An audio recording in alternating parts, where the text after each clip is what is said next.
Jesus. Glória a Deus. Irmãos, eu quero falar nessa noite sobre atitudes que mudarão a sua vida. Salmos 37, do verso 3 ao verso 7. Eu quero ler com os irmãos, diz assim: confia no Senhor e faz o bem. Habitarás na terra e verdadeiramente serás alimentado. Deleita-te também no Senhor, e Ele concederá os desejos do teu coração. Outra versão fala: agrada-te do Senhor, e Ele concederá os desejos do teu coração. Entrega o teu caminho ao Senhor, confia nele, e o demais Ele fará. E Ele fará sobressair a tua justiça como a luz, e o teu juízo como a meio-dia. Olha que coisa linda, o verso 7. Descansa no Senhor e espera nele. Não te indignes por causa daqueles que prosperam no teu caminho, por causa do homem que executa astutos intentos, porque o Senhor é contigo. Será que você já passou por um momento de intensa ansiedade, preocupação, agitação, inquietação? Nós passamos por isso. A nossa vida é assim. Às vezes estamos ansiosos por alguma coisa. Você já passou por algo de uma situação que te incomoda intensamente? Você que está me vendo na sua casa? Alguma coisa ou alguém que tenha lhe causado uma grande indignação? Ou então você já passou por uma situação em que você está sendo muito injustiçado? Eu tenho certeza que em alguma dessas situações nós já passamos. Misericórdia. Na minha vida, então, isso é muito frequente, não é? E é nesses momentos de ansiedade, que nós precisamos, nesses momentos de agitação, de inquietação, indignação, injustiça, que nós devemos procurar as atitudes corretas em Deus. E o Senhor Deus nessa noite quer falar com você. Qual é a atitude correta na presença de Deus? Eu quero levar por base esse Salmo 37, do verso 3 ao verso 7. Ele mostra algumas atitudes que devemos ter com Deus em momentos de dor, de lutas, dificuldades. E atitudes que devemos ter são as seguintes. Em primeiro lugar, você deve ter confiança no Senhor. Veja no verso 3, diz: esperar, ter fé e ter confiança no Senhor. Olha no Salmo 31, verso 19, diz assim: ó, quão grande é a tua bondade, Senhor, que guardastes para aqueles que o temem, o qual operaste para aqueles que em ti confia, na presença dos filhos dos homens. Salmo 125, verso 1 fala assim: os que confiam no Senhor serão como o monte de Sião, que não se abala, mas permanece para sempre. Era um monte mesmo que tinha ali em Sião.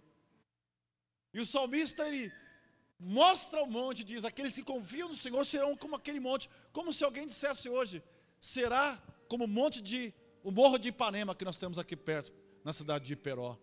Se confiam no Senhor, serão como um monte, que não se abala, mas permanece para sempre.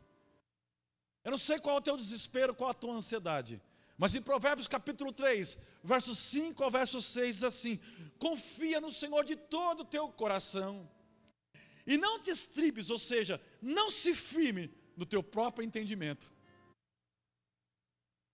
Reconheça Ele em todos os teus caminhos, e Ele vai endireitar as tuas veredas, ou seja, Ele vai endireitar os teus caminhos.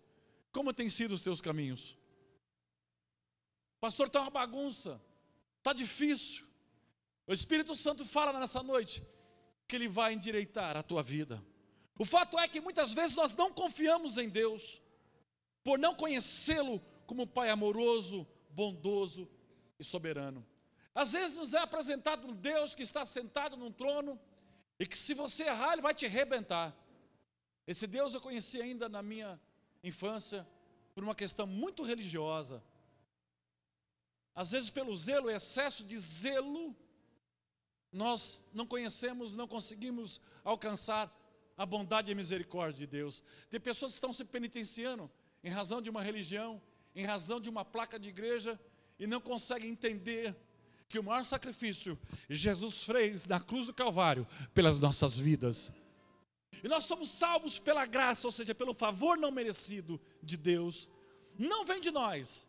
E diz a palavra de Deus que não vem das obras, ou seja, das coisas que você faz bonito, para que ninguém se glorie por isso. Ah, eu sou bonzinho, eu faço bem, eu dou esmola, por isso eu sou salvo em Jesus. Não, não vem das obras. A nossa essência é muito má. Mas Jesus nos amou primeiro. Aleluia. Achamos que às vezes Deus não está preocupado conosco, principalmente no momento de mais angústia da nossa vida. Houveram momentos em minha vida que realmente eu achei que Deus não estava olhando para mim mais. Tem um poema que foi criado, na realidade uma crônica, né? Em que um homem viu a sua vida passada numa tela, em que ele caminhava, isso é apenas uma crônica, mas dá para ilustrar nessa noite, em que ele caminhava numa praia, ele e Jesus. E como um filme passava a sua vida inteira, ele percebeu que nos momentos mais difíceis, não havia mais as pegadas da areia de duas pessoas, mas apenas de uma pessoa. Ele questiona Jesus, diz: mestre, nos momentos mais difíceis da minha vida, o Senhor me deixou só. E nessa crônica, ele responde: não deixei só. Aquelas pegadas que você viu na areia eram minhas. Eu te carregava no colo. Então, meu irmão, achamos que Deus não se preocupa conosco. Deus se preocupa com a gente o tempo todo. Queremos muitas vezes dar um jeitinho para ajudar a Deus, como se Deus precisasse do nosso jeitinho. Confiar em Deus é ter certeza que Ele está no controle da nossa vida e que Ele vai agir no momento certo. Confiar é entregar de forma sobrenatural para um Deus que não vê o impossível para agir, porque para Ele não há impossível. Eu lembro quando minha filha era muito pequena, uma vez eu coloquei ela em cima do muro, né? E ela gostava de brincar muito, se jogar nos meus braços. E ela se jogava nos meus braços, e uma dessas vezes que ela se jogou, eu quase não consegui segurar, não é? Eu estava meio distraído, não é? Veja que a confiança de uma criança, tenha certeza de que o pai vai segurar. Tenha confiança. Você tem confiado no Senhor? O segundo passo para você ter a atitude certa diante de Deus é você agradar-se do Senhor. Outras traduções diz: deleita-te no Senhor, que sua felicidade esteja no Senhor. Em outra tradução fala, não é? Deleita-te no Senhor. Outra tradução fala que a sua felicidade esteja no Senhor. Contente-se, satisfaça-se, delicie, tem prazer com o Senhor. Que o seu contentamento, que a sua satisfação, que o seu prazer esteja no Senhor, nas coisas de Deus, não em outras coisas. O problema é que nós estamos vivendo um evangelho muito diferente hoje. É um evangelho que nós temos que ter alguma coisa material para servir a Deus. Nós estamos preocupados em estar na casa de Deus, não pelas coisas espirituais, mas preocupados para Deus nos abençoar, para que nós possamos ter alguma coisa. Isso é muito dessa geração. Mas ter alguma coisa, ser abençoado por uma coisa, é consequência de você agradar a Deus. Não é uma troca. Muitos têm colocado sua alegria em falsos substitutos para Deus. O homem sempre terá algo e sempre vai querer um objeto de adoração. Se não for Deus, será qualquer outra coisa. Às vezes o prazer, o dinheiro, o poder, o sexo. O livro do profeta Jeremias trata desta troca do prazer das coisas de Deus pelo prazer de outras coisas. Em Jeremias capítulo 2, do verso 11 ao verso 13, Deus fala com o povo de Israel, diz: houve alguma nação que trocasse os seus deuses, ainda que não fosse deuses? Todavia o meu povo, o povo de Israel, trocou a sua glória por aquilo que não é de nenhum proveito. Espantai-vos disso, os céus, e horrorizai-vos. Ficai verdadeiramente desolados, diz Deus. porque o meu povo fez as suas maldades, e a mim me deixaram. Um manancial de águas vivas secaram, e cavaram cisternas, rotas, sem ter água. Quando você sai da presença de Deus, quando você anda por seus caminhos, você não vai encontrar águas que vão refrigerar a tua alma, você vai sofrer. Busque a Deus. Tem um exemplo interessante, que dá até para entender no contexto dessa história, que está lá em Lucas capítulo 10, verso 41 e 42. Um exemplo de um homem que morreu, e Jesus foi orar por ele, um homem chamado Lázaro, que 4 dias já estava morto. Mas, quando ele chegou ali, eu estou lendo Lucas 10, 41 e 42, as 2 irmãs de Lázaro, Maria e Marta, estavam desoladas, não é? Mas Marta estava tão desolada que ela não queria nem ouvir Jesus, ela continuou lavando a louça, fazendo as coisas da casa. E respondeu Jesus e disse: Marta, Marta, você está ansiosa e é fatigada com muitas coisas, mas uma só é necessária. Aí Jesus fala: Maria escolheu a boa parte, a qual não nos será tirada. Quando Maria viu Jesus, ela foi até Jesus e quis ouvir Jesus. Marta não se importou muito. Não deixe o seu problema tirar a sua fé. Continue olhando para Jesus. E aí Marta fala: Jesus não tem jeito. Meu irmão já está morto. Aí Jesus diz: viu, Marta, eu sou a ressurreição e a vida. Aquele que crê em mim, ainda que esteja morto, viverá. E para ser bem rápido, Jesus vai até o túmulo e chama Lázaro para fora. E Lázaro sai para fora depois de 4 dias. Não deixe de olhar Jesus. Não deixe de estar com Jesus. O objetivo de Maria era ouvir o Senhor. A promessa para que ela ouvisse o Senhor. Deus vai satisfazer os desejos do seu coração, se você agradar o coração de Deus. Agrada-te do Senhor, é o que diz em Salmos 37. Glória a Deus. E em terceiro lugar, entrega o teu caminho ao Senhor. A palavra hebraica traduzida literalmente é rolar. Entregar significa rolar, como num caso de se ver livre de um fardo. A definição de entregar é passar as mãos de alguém, render-se, submeter-se, dar-se, dedicar-se inteiramente. Entrega o teu caminho ao Senhor. Quem entrega, não busca de volta, não é? O que devemos entregar? O nosso caminho, a nossa vida, o nosso futuro, todos os nossos aspectos de nossa vida, de nossa existência. Muitos têm retido, segurado os seus caminhos, querendo viver de acordo com a sua própria vontade, querendo ser os donos das suas próprias vidas. Com isso, suas vidas têm se tornado um verdadeiro fardo.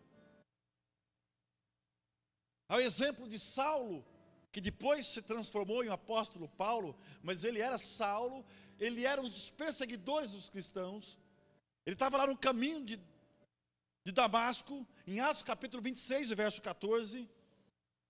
E veio uma grande luz sobre o caminho, e caindo nós todos por terra, ouvi uma voz que falava em língua hebraica e dizia: Saulo, Saulo, por que me persegues? E ele disse: quem és tu, Senhor? Ele não conhecia Jesus. Ele mandava matar os cristãos. Ele esteve no apedrejamento de Estevão. E as pessoas, enquanto jogavam pedra em Estevão, diz a palavra de Deus que Estevão olhava para os céus e viu a glória de Deus. Ele morreu por causa do evangelho. Saulo lá estava. Mas olha a misericórdia de Deus para com Saulo. No caminho de Damasco, uma luz cegou Saulo. Ele percebeu que era algo sobrenatural e perguntou: quem és tu, Senhor? E Jesus fala: eu sou aquele quem você me persegue. Vai lá na rua direita, o meu servo Ananias vai estar te esperando lá. E ele ficou cego até chegar na presença de Ananias. Quando Ananias orou, ele voltou a enxergar. E Saulo se transforma agora em um apóstolo Paulo, um exemplo de homem. Um homem que dedicou a sua vida ao evangelho. O homem que foi arrastado por uma das pernas, por um cavalo, isso aquilo dilacerou o seu corpo. O homem que apanhou de chicotes. O homem que foi preso. Mas o homem que quando vai morrer, degolado, ele diz uma frase: combati o bom combate, acabei a minha carreira, agora só me resta receber a coroa de justiça que Deus tem preparado para os seus. Você está esperando muito Deus nessa vida. Olha para as pessoas que estão próximas de você, olha para as pessoas do Facebook, vira e mexe tem um sinal de luto, vira e mexe alguém está enlutado. Nós estamos de passagem. Vamos olhar para a vida eterna, porque lá nós teremos uma vida com Deus. Essa vida é muito rápida, é muito rápida. Aleluia, aleluia. Interessante que nesse versículo, em Atos capítulo 26, verso 14, e ele fala assim: Saulo, Saulo, por que me persegues?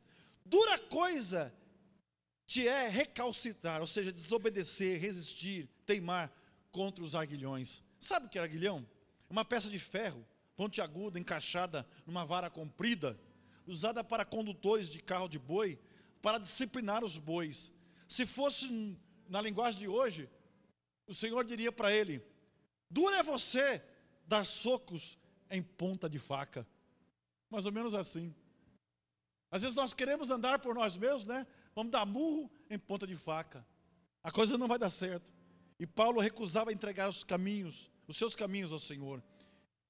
E com isso, naquele dia, ele teve um encontro com Deus. Em quarto lugar, para encerrar, nós lemos aqui, fala: descansa no Senhor. É interessante, eu quero voltar aqui, quando nós lemos aqui, descansa no Senhor, capítulo 37, verso 7 de Salmos. Espera nele e não te indignes por causa daquele que prospera no teu caminho. Eu sei que muitos de vocês têm olhado e falam: meu Deus, eu vou à igreja, eu sou ofertante, não é? E eu não estou conseguindo prosperar. E o meu vizinho que é usado pelo Satanás, o cara enche a cara, faz tanto rolo e está lá sendo abençoado. Você pensa. Não é assim que às vezes a gente pensa?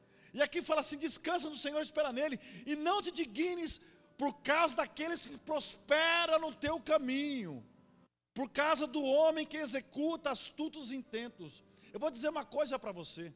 Eu estava falando para minha esposa, às vezes aquele que é certinho, quando vai fazer errado, dá tudo errado mesmo, né? Quem é do Satanás, irmão, já é do Satanás. O diabo nem se importa. Ele está preocupado em derrubar você. Às vezes o cara faz tudo errado, não dá nada, né? O Lula achava que não dava nada. Está dormindo na prisão. Não assistiu o jogo do Corinthians hoje. Isso porque ele ajudou a construir o Taquerão lá. Deu um jeitinho do BNDES, fazer um rolo lá. Desculpa os corintianos, mas aquilo está em investigação. Mas hoje ele não assistiu o Corinthians. E quantos queriam ser igual ao Lula? Eu não quero. É? Mas quando estava no auge, quantas pessoas olharam, está andando de jatinho, está andando não sei o quê. Irmão, eu vou dizer uma coisa: aquele que tem Deus na sua vida, ele vai devagarzinho, mas ele chega, prospera e fica. Satanás, ele dá e ele tira. Não se iluda. Satanás mostra pratos maravilhosos, te engana. Depois ele faz de você brinquedo. Confia no Senhor, espera nele. E aí eu quero falar: descansa no Senhor. A definição de descansar é livrar-se da fadiga do trabalhador. Apoiar-se, assentar-se sobre alguma coisa, é tranquilizar, é repousar, é dormir, ou estar deitado. Nós vivemos muito agitados, muito preocupados, muito ansiosos. E eu fico às vezes até preocupado com aquele WhatsApp, porque parece ali, em algum momento tem 200, 300 mensagens, e às vezes no final do dia tem 1000 mensagens. Obviamente que tem bastante grupos também. Mas se eu não respondo uma pessoa ali, como eu respondi um irmão depois de 2 dias aqui, me falha a memória quem foi. Se eu não respondo ali, a pessoa acha que a gente não quis olhar, não quis responder. Antigamente, quando a gente queria falar com alguém, a gente ligava para a pessoa, não é? O telefone era para telefonar. Hoje o que o telefone não faz é telefonar. É para qualquer coisa, é para jogo, é para WhatsApp, é para Facebook, menos para telefonar. Não é assim? E a pessoa falava o que queria. E hoje a gente manda um zap, fica esperando a pessoa visualizar aquela mensagem, e às vezes não responde na hora. Às vezes não dá tempo. Eu não sei vocês, mas se vocês ficarem o tempo todo no WhatsApp, vocês não trabalham mais. Não vai produzir mais nada. Então veja que nós estamos ansiosos. Mas o Senhor te convida nessa noite a você descansar, porque Ele tem olhado para você. Você que está na sua casa me vendo, o Senhor tem olhado para você. Em Mateus capítulo 11, verso 28 a 29, diz assim: vinde a mim todos que estáis cansados e oprimidos, e eu vos aliviarei. Tomai sobre vós o meu jugo, e aprendei de mim, disse Jesus, que sou manso e humilde de coração, e encontrareis descanso para as vossas almas. Vinde a mim todos que estáis cansados. Às vezes nós estamos vindo para a igreja e estamos ficando mais cansados. Porque eu costumo dizer que a religião afasta o homem de Deus. E às vezes a igreja também. Porque nós começamos a arrumar tantos fardos, tanta coisa. Não é? Tanta coisa. Tanta cobrança. A cobrança que Deus tem na tua vida é para você não pecar. A fidelidade é de você e Deus. Então por que você está afobado? Por que você está ansioso? Por que você está cansado? Jesus te convida nessa noite a ficar tranquilo, a ficar sossegado. Mas pastor, que doideira que é essa? Como é que eu consigo ficar sossegado sendo que eu estou atribulado? Quando você conhece Jesus, quando você conhece e tem a certeza da salvação, você é tranquilo. Porque as angústias dessa vida não te abatem. Você está no problema, mas você é consolado pelo Espírito Santo de Deus. Eu acabei de citar Paulo. Paulo dizia que as aflições que ele sofria, na realidade era aprendizado para ele estar mais perto de Deus. E quando ele achava que ele estava fraco, ali estava forte, porque ele mais buscava a Deus. É interessante isso. A gente se aproxima mais de Deus quando a doença chega. A gente se aproxima mais de Deus quando a dificuldade financeira chega. A gente se aproxima mais de Deus quando o problema chega. É muito difícil a gente se aproximar de Deus quando tem bonança em nossa vida, quando tudo está calmo. Mas que você possa, no momento de bonança, usar este momento para não pedir, só para glorificar. Obrigado, Jesus. Obrigado, Deus, porque hoje eu me alimentei. Obrigado, Deus, que tenho filhos maravilhosos. Ah, pastor, mas ele é um rebelde, irmão. Dê glória a Deus porque ele não está preso. Porque muitos choram porque os filhos estão presos. Ah, pastor, mas dê glória a Deus porque ele não usa droga. Ah, pastor, não dê glória a Deus. Louve a Deus. Porque é nisso que Deus vai operar na tua vida. Descansa no Senhor. A tua família tem chamado de Deus. Tu e teus filhos, Deus chamou. Deixa Deus trabalhar. Descansa no Senhor. 1 Pedro capítulo 5, verso 7 diz: lançando sobre ele a vossa ansiedade, porque ele tem cuidado de vós. Quem lança joga, quem joga não busca. Deixa ele cuidar. Eu costumo dizer que problema que não tem solução não é problema. E problema precisa resolver. Houve um momento na minha vida que eu não tinha problema. Estava endividado, tudo enrolado, mas não era mais problema, porque não tinha mais o que dar desculpa para dar. Aí foi só sentar e orar a Deus e falar: Senhor, não está mais dependendo de mim. Tudo que eu podia fazer eu fiz. Deus me deu uma saída. E Deus mostrou como eu podia sair daquilo. Disse: agora não dá mais. Interessante, nós esperamos chegar no nosso limite, né, para pedir a ajuda de Deus. Você tem descansado no Senhor? Eu quero que você saia daqui nessa noite leve. Em nome de Jesus. Descansa no Senhor. Sua vida, sua alma está sobrecarregada.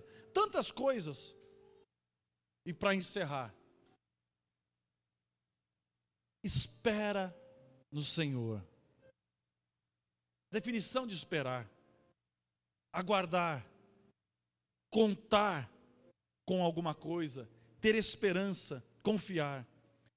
Esperar é ficar em uma expectativa em Deus. Deus irá operar um milagre. Deus irá mudar a sua situação. no tempo certo. O tempo certo é o tempo de Deus. É o tempo onde Deus, Ele trabalha e as coisas acontecem de maneira certa. Salmos 27, verso 14 diz assim: espera no Senhor. Enquanto você espera, estou lendo aqui, anima-te. O que é anima-te? Tem alegria, fica animado. E Ele fortalecerá o teu coração. Espera, anima-te e Ele vai fortalecer o teu coração. Aí ele continua dizendo aqui: espera, pois, no Senhor. Salmos 40, verso 1. Esperei com paciência no Senhor, e Ele inclinou para mim o seu clamor.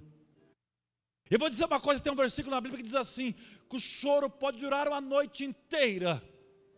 E a noite é um sinônimo de tristeza. Eu já passei a noite com dor. E parece que quando amanhece o dia, parece que um pouco dessa dor se vai embora. É muito psicológico isso. A noite demonstra aflição, ansiedade. Você não vê a hora de amanhecer o dia. Mas eu vou dizer para você, o sofrimento, o choro, pode durar a noite inteira. Mas a alegria vem pela manhã. Jesus é o sol da justiça. Ele é a estrela d'alva, aquela primeira estrela, aquela estrela grande, que lá pelas 4:30 da manhã ela aparece, bem grande nos céus, na constelação, anunciando que o sol vai raiar. O sol vai raiar sobre a sua vida. Em nome de Jesus. Que você possa recitar nessa noite. E você que está na sua casa me vendo, Salmos 62 e verso 5. A minha alma te espera, ó Deus, porque de ti vem a minha esperança. Aleluia. Você tem esperado no Senhor? Você precisa esperar no Senhor. Precisa aguardar em Deus. Confia nele. Entrega isso nas mãos de Deus. Faça a vontade dele, ou seja, agrada-te do Senhor, faça a vontade dele. E ele vai satisfazer os desejos do teu coração. Ele vai sonhar os teus sonhos, porque os sonhos de Deus são maiores que os seus. Os sonhos de Deus são maiores que os seus. Às vezes nós temos um olhar sobre alguma coisa, mas Deus enxerga muito mais além, porque Ele é o Senhor, conhece todas as coisas. A onisciência é um atributo da divindade de Deus. Aleluia. Glória a Deus.